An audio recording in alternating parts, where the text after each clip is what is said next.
ಇನ್ನು ಮಹಾರಾಷ್ಟ್ರದಲ್ಲೂ ಕೂಡ ಮಹಾಮಳೆ ಆರ್ಭಟಿಸ್ತಾ ಇದೆ. ಕೃಷ್ಣಾ ನದಿಗೆ ಜೀವ ಕಳೆ ಬಂದಿದೆ. ಮೈದುಂಬಿ ಹರಿತಾ ಇದೆ ಬರಿದಾಗಿದ್ದಂತಹ ಕೃಷ್ಣಾ ನದಿ. 2 ದಿನಗಳ ಹಿಂದಷ್ಟೇ ಹನಿ ನೀರು ಇಲ್ಲದೆ ಬರಡಾಗಿತ್ತು ಕೃಷ್ಣಾ ನದಿ. ಇವತ್ತಿನ ದೃಶ್ಯಗಳನ್ನು ಗಮನಿಸ್ತಾ ಇದ್ದೀರಿ.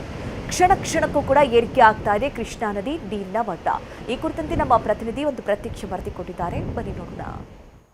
ಬಾಗಲಕೋಟೆ ಜಿಲ್ಲಾದ್ಯಂತ ಮುಂಗಾರು ಮಳೆ ಕೈಕೊಟ್ಟ ಕಾರಣ ಸಂಪೂರ್ಣವಾಗಿ ಬಾಗಲಕೋಟೆ ಜಿಲ್ಲೆಯಲ್ಲಿ ಬರದ ಛಾಯೆ ಆವರಿಸಿತ್ತು. ಎಲ್ಲಿ ನೋಡಿದರೂ ಕೂಡ ಬರದ ಚಿತ್ರಣ ಕಂಡು ಬರ್ತಾ ಇದ್ದು. ಆದರೆ ಕೇವಲ 2 ದಿನಗಳಿಂದ ಮಹಾರಾಷ್ಟ್ರದಲ್ಲಿ ಸುರಿತಾ ಇರುವಂಥ ಮಳೆ ಹಿನ್ನೆಲೆಯಲ್ಲಿ ನದಿಗಳಿಗೆ ಜೀವಕಳೆ ಬಂದಿದೆ ಅಂತಲೇ ಹೇಳ್ಬೋದು. ಆ ಒಂದು ಘಟನೆಗೆ ಸಾಕ್ಷಿಯಾದಂಥ ದೃಶ್ಯವನ್ನು ನಾವು ತೋರಿಸ್ತಾ ಇದ್ದೀವಿ.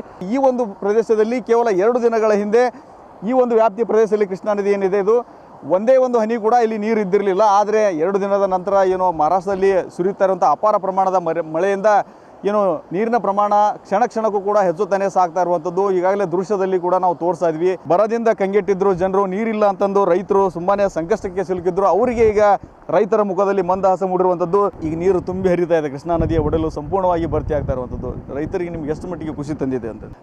ಖುಷಿಯಾಗಿ ಅನಿಸೈತ್ರಿ. ಯಾಕಂದ್ರೆ ನೀರು ಬಂದೈತೆ ಇನ್ನು ಎಲ್ಲ ನಮ್ಮ ಬೆಳೆಗಳೆಲ್ಲ ಹಸಿರು ಹಾಕವ್ರಿ. ಯಾಕಂದ್ರೆ ಒಣಗೂ ಸ್ಟೇಜ್ನಾಗಿದ್ದು ಬರದ ಚಾಯ್ ಕಾಣಿಸಾಕತೈತ್ರಿ.